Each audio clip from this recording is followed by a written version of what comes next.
Computer किसे कहते हैं और कंप्यूटर के कौन कौन से जरूरी भाग होते हैं। कंप्यूटर एक इलेक्ट्रॉनिक मशीन है जो बिजली की मदद से चलाया जा सकता है। कंप्यूटर यूजर द्वारा दिए गए डेटा को इंफॉर्मेशन के रूप में कन्वर्ट करने का काम करता है। अब आप लोग जानना चाहेंगे डेटा क्या होता है। सूचना, आंकड़ों या तथ्यों को डेटा बोला जाता है। रॉ फैक्ट्स और फिगर्स को हम डेटा बोलते हैं। एग्जाम्पल के तौर पे समझते हैं। 100 क्या समझ आया? ये 100 है क्या? 100 एक रॉ फैक्ट है। रॉ फैक्ट और फिगर्स को हम डेटा बोलते हैं। 100 कंप्यूटर्स। अब देखिए मैंने 100 के साथ कंप्यूटर लिख दिया है तो क्या हुआ, एक इन्फॉर्मेशन जनरेट हुई कि यहाँ 100 कंप्यूटर के बारे में कुछ लिखा है। 100 के बारे में हमें कुछ मीनिंग मिल रही है, मतलब डेटा कुछ मीनिंग प्रोवाइड कर रहा है। डेटा की मदद से हमें कुछ इन्फॉर्मेशन जनरेट हो रही है। कंप्यूटर यूजर के लिए डेटा को इंफॉर्मेशन के रूप में कन्वर्ट करने का काम करता है। अब कंप्यूटर शब्द का मतलब जानते हैं। कंप्यूटर की जो स्पेलिंग होती है उसका अपना एक मतलब होता है। सी से कॉमनली, ओ से ऑपरेटेड, एम से मशीन, पी से पर्टिकुलरली, यू से यूज्ड, टी से ट्रेड, ई से एजुकेशन और आर से रिसर्च। अब इसी मीनिंग को हम हिंदी में जाने तो सामान्य रूप से काम में आने वाली मशीन जो विशेष रूप से काम में आती है व्यापार में, शिक्षा में और अनुसंधान कार्यों में। यहाँ एक चीज क्लियर होती है कि आज तक किसी ने कंप्यूटर के वर्ड्स की कोई मीनिंग क्लियर नहीं की है। आप अपनी मर्जी के हिसाब से कुछ भी मीनिंग बना सकते हैं, लेकिन इसमें कंडीशन ये होती है कि आप जो भी मीनिंग बना रहे हैं उसमें कंप्यूटर का कोई पार्ट नहीं होना चाहिए। अब जानते हैं कंप्यूटर की जनरेशन के बारे में। पहली जनरेशन के जो कंप्यूटर्स थे उनमें वैक्यूम ट्यूब्स का इस्तेमाल किया जाता था। सेकेंड जनरेशन के कंप्यूटर्स में ट्रांजिस्टर्स का इस्तेमाल होने लगा। थर्ड जनरेशन के कंप्यूटर में इंटीग्रेटेड सर्किट्स का इस्तेमाल किया जाता था। इसी तरह से फोर्थ जनरेशन के कंप्यूटर्स में माइक्रो प्रोसेसर्स का इस्तेमाल हुआ और फिफ्थ जनरेशन के कंप्यूटर्स का इस्तेमाल हम सभी आजकल करते हैं, जिसमें एडवांस माइक्रो प्रोसेसर्स का इस्तेमाल हो रहा है। अब बात करते हैं कंप्यूटर के सिद्धांत के बारे में। हम सभी के काम करने के कुछ ना कुछ सिद्धांत होते हैं, उसी तरह कंप्यूटर के काम करने के भी कुछ सिद्धांत होते हैं। जैसे आपसे कोई आपका नाम पूछे तो आपने जो क्वेश्चन सुना वो कान की मदद से आपके माइंड में इनपुट हुआ, फिर आपके दिमाग ने क्वेश्चन समझा, आपने सोचा समझा और जवाब रेडी किया और आपके मुंह से आउटपुट आया, मेरा नाम ज्ञानवाल है। ठीक इसी तरह से कंप्यूटर भी काम करता है। यूजर यानी हमारे द्वारा दिए गए रॉ डेटा को कंप्यूटर एक्सेप्ट करता है, प्रोसेस करता है और आउटपुट के रूप में शो कर देता है। और आवश्यकता अनुसार कंप्यूटर अपने स्टोरेज में यूजर का डेटा स्टोर भी करता है, जिससे कुछ समय बाद या कुछ दिन बाद फिर से उस डेटा का इस्तेमाल किया जा सके। अब जानते हैं पार्ट्स ऑफ कंप्यूटर के बारे में। सबसे पहले जानते हैं कंप्यूटर यूजर से डेटा कैसे ले सकता है। डेटा लेने के लिए कंप्यूटर में इनपुट उपकरण का इस्तेमाल होता है। कंप्यूटर में सबसे पहला इनपुट उपकरण कीबोर्ड होता है। कीबोर्ड की का मतलब होता है चाबी। कंप्यूटर इस्तेमाल करने के लिए कीबोर्ड बहुत आवश्यक चाबी है। कीबोर्ड में अलग अलग तरह के बटन्स होते हैं जिनके अलग अलग काम होते हैं। सबसे पहला फंक्शन कीज, जिसमें F1 से F12 तक की कीज होती हैं। फिर अल्फाबेट कीज, जिसमें A से Z तक। फिर नंबर कीज 0 से 9, modifier keys, control alt shift etcetera. फिर toggle keys, num lock, caps lock, scroll lock etcetera.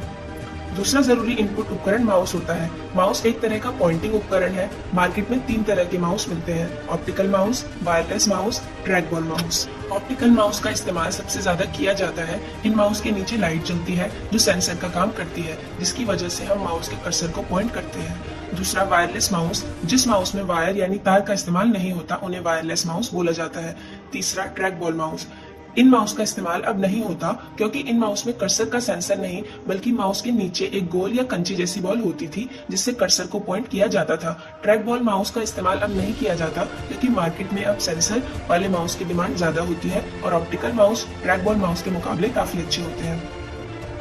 Mouse में 3 तरीके के बटन्स होते हैं: लेफ्ट, राइट और स्क्रॉल बटन।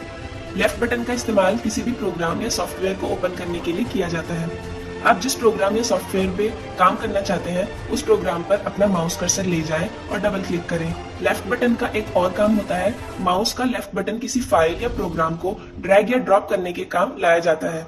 आप जिस फाइल या प्रोग्राम को एक जगह से दूसरी जगह शिफ्ट करना चाहते हैं उस पर लेफ्ट क्लिक दबाकर रखें और किसी और जगह ले जाकर क्लिक छोड़ दें, जिसे हम ड्रैग या ड्रॉप नाम से जानते हैं। किसी प्रोग्राम या सॉफ्टवेयर को ओपन करने के लिए लेफ्ट बटन का सबसे ज्यादा इस्तेमाल किया जाता है। राइट बटन का इस्तेमाल किसी प्रोग्राम या सॉफ्टवेयर की प्रॉपर्टीज जानने के लिए किया जाता है। राइट बटन का इस्तेमाल सिंगल क्लिक करके किया जाता है, उसके बाद हम उस प्रोग्राम या सॉफ्टवेयर के बारे में जान सकते हैं। इसी तरह लेफ्ट और राइट बटन के अलावा बीच में तीसरा स्क्रॉल बटन होता है जिसका इस्तेमाल पेज को ऊपर नीचे करने के लिए किया जाता है। अगला इनपुट उपकरण जॉयस्टिक है, जो आमतौर पर गेम्स खेलने के लिए इस्तेमाल किया जाता है। अल्ट्रासाउंड मशीन में भी जॉयस्टिक का इस्तेमाल किया जाता है। इनपुट उपकरण में scanner, memory, card reader, debit, credit card readers, ये सभी इनपुट उपकरण में सम्मिलित हैं। ऐसे ही बार कोड रीडर, जैसा कि आप सभी ने मॉल, शॉप्स में देखा होगा, प्रोडक्ट की एमआरपी और उससे जुड़े ऑफर जानने के लिए शॉप ओनर प्रोडक्ट को एक मशीन से स्कैन करता है, उसे बार कोड रीडर बोला जाता है। अगले इनपुट उपकरण में MICR यानी magnetic ink character recognition machine आते हैं। ये मशीन आमतौर पर बैंक में इस्तेमाल की जाती है। सभी बैंक के चेक में एक स्पेशल नंबर होता है, जिसे रीड करने के लिए MICR उपकरण का इस्तेमाल किया जाता है, ताकि उस स्पेशल नंबर को हम डिजिटल फॉर्म में जान सकें। इनपुट उपकरण के बाद अब हम जानते हैं प्रोसेसिंग उपकरण कौन से होते हैं और इनसे क्या काम किया जा सकता है। सेंट्रल प्रोसेसिंग यूनिट का योगदान कंप्यूटर में सबसे बड़ा होता है, क्योंकि सीपीयू की मदद से ही हम अपने सभी डेटा को प्रोसेस कर सकते हैं। जैसे हमारी बॉडी का सबसे महत्वपूर्ण भाग दिमाग होता है, जिसकी वजह से हम सभी काम आसानी से कर सकते हैं, वैसे ही सीपीयू कंप्यूटर सिस्टम का दिमाग होता है। सीपीयू को प्रोसेसर या माइक्रो प्रोसेसर के नाम से भी जानते हैं। काफी लोग ये गलती करते हैं कि बाहर वाले डिब्बे को सीपीयू बोलते हैं। इसको सिस्टम कैबिनेट बोला जाता है। कैबिनेट के अंदर एक चिप होती है जो मदरबोर्ड के ऊपर लगी होती है, जिसे सीपीयू बोलते हैं। कैबिनेट के अंदर बहुत सारे पार्ट्स लगे होते हैं। एक पावर सप्लाई होती है जिसे SMP बोला जाता है, switch mode power supply.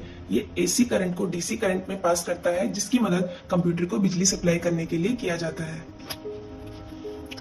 Arithmetic logic unit, जैसा कि इसका नाम है, मैथमेटिक्स कैलकुलेशन करने के लिए सीपीयू का अरिथमेटिक लॉजिक यूनिट डिपार्टमेंट काम करता है। लॉजिकल काम जैसे प्लस माइनस डिवाइड ऑपरेशंस पर अरिथमेटिक लॉजिक यूनिट काम करता है।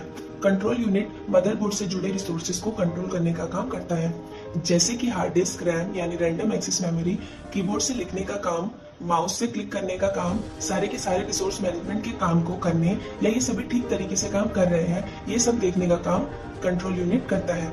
सीपीयू के दो भाग होते हैं, ALU यानी अरिथमेटिक लॉजिक यूनिट और CU कंट्रोल यूनिट। इन दोनों से मिलकर सीपीयू बना है। अब बात करते हैं कंप्यूटर की स्टोरेज या मेमोरी के बारे में। कंप्यूटर में दो तरह की मेमोरी होती है, एक प्राइमरी मेमोरी, एक सेकेंडरी मेमोरी। पहली प्राइमरी मेमोरी जो होती है उसके भी दो पार्ट होते हैं, एक रैम, एक रोम, जिनके नाम आपने सुने होंगे। इसी तरह से सेकेंडरी मेमोरी में magnetic tape, hard disk, optical disk, floppies, बहुत सारी चीजें होती हैं। मेमोरी का सीधा सा मीनिंग होता है कंप्यूटर के डेटा को स्टोर करने के लिए मेमोरीज का इस्तेमाल किया जाता है। अब बात करते हैं प्राइमरी मेमोरी में आने वाले रैम की। रैम की मदद से आप स्टोर डेटा को रीड और राइट कर सकते हैं, मतलब स्टोर डेटा को हम पढ़ भी सकते हैं और उस पर काम भी कर सकते हैं। इसी तरह से अगर काम करते करते लाइट चली जाए तो रैम में स्टोर डेटा रिमूव हो जाता है। रैम की सबसे बड़ी खासियत होती है कि रैम एक वर्सेटाइल मेमोरी है, यानी रैम एक चेंजेबल मेमोरी है। रैम अगर खराब हो जाए तो हम इसे चेंज कर सकते हैं और रैम के कंटेंट चेंज होते रहते हैं। दूसरी प्राइमरी मेमोरी रोम होती है, जैसा कि इसका नाम है, रीड ओनली मेमोरी। जो आपने इस मेमोरी में डाल दिया वो परमानेंट फिक्स हो जाता है। रैम में हम स्टोर डेटा को रीड राइट दोनों कर सकते हैं, लेकिन रोम में हम स्टोर डेटा को रीड कर सकते हैं। ऐसे ही अगर काम करते करते लाइट चली जाए तो स्टोर डेटा रिमूव नहीं होता, डिलीट नहीं होता, सेव रहता है। रोम नॉन वर्सेटाइल मेमोरी में आता है। अगर रोम खराब हो जाए तो हम रोम को बदल नहीं सकते, रोम के कंटेंट चेंज नहीं होते। अब जानते हैं स्टोरेज उपकरण के बारे में। अभी तक हमने प्राइमरी मेमोरी को जाना, जिसमें रैम, रैंडम एक्सेस मेमोरी और रोम, रीड ओनली मेमोरी आते हैं। अब हम बात करते हैं कुछ सेकेंडरी मेमोरीज के बारे में। जैसे हम सभी के घर में स्टोर रूम होते हैं, वैसे ही कंप्यूटर्स में भी डेटा को सेव करने के लिए स्टोर रूम्स होते हैं, जिसमें सबसे पहले आता है HDD, हार्ड डिस्क ड्राइव। आप सभी ने सुना होगा कंप्यूटर्स में अलग अलग ड्राइव्स बनी होती हैं, जिसमें C drive, D drive, E drive, इस प्रकार की जितनी भी ड्राइव्स होती हैं कंप्यूटर में, वे सभी हार्ड डिस्क के पार्टीशन होते हैं।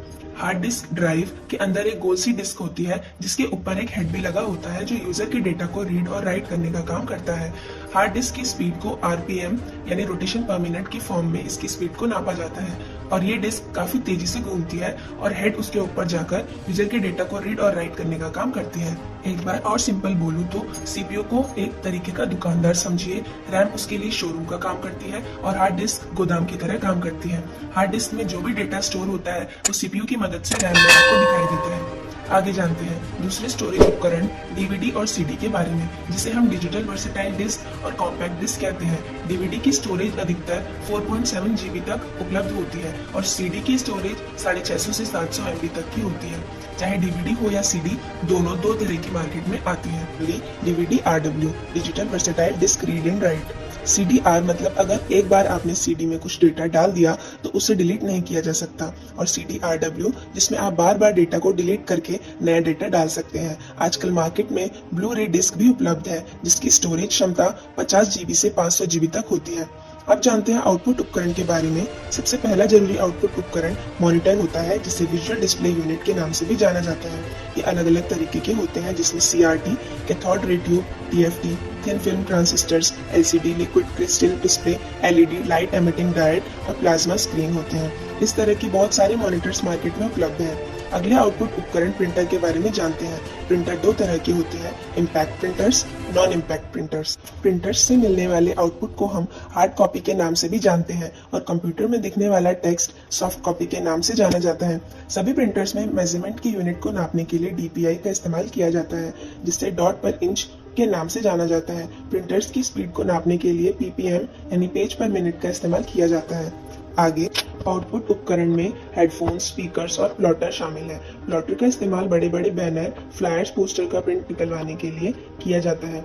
इसी तरह से कंप्यूटर के कुछ उपकरण ऐसे होते हैं जो मल्टी फंक्शन एक साथ करते हैं, मतलब इनपुट और आउटपुट दोनों एक ही उपकरण या मशीन से किया जा सकता है। जैसे फैक्स मशीन, जिसमें स्कैनिंग, प्रिंटिंग, फैक्स सभी काम एक साथ एक ही उपकरण में किया जा सकता है। ऐसे उपकरण को मल्टी फंक्शनल डिवाइस भी कहा जाता है। आखिर में बात करते हैं कंप्यूटर की भाषा के बारे में। कंप्यूटर की भाषा को बाइनरी भाषा कहते हैं, मतलब कंप्यूटर सिर्फ बाइनरी भाषा समझ सकता है। जैसे हमारी भाषा से अ, आ, ई होता है और इंग्लिश में जैसे 26 अल्फाबेट्स होते हैं, वैसे ही कंप्यूटर की बाइनरी भाषा में भी 2 अल्फाबेट्स होते हैं, 0 और 1। मतलब कंप्यूटर सिर्फ 0 और 1 की फॉर्मेट को समझता है। लेकिन कैसे?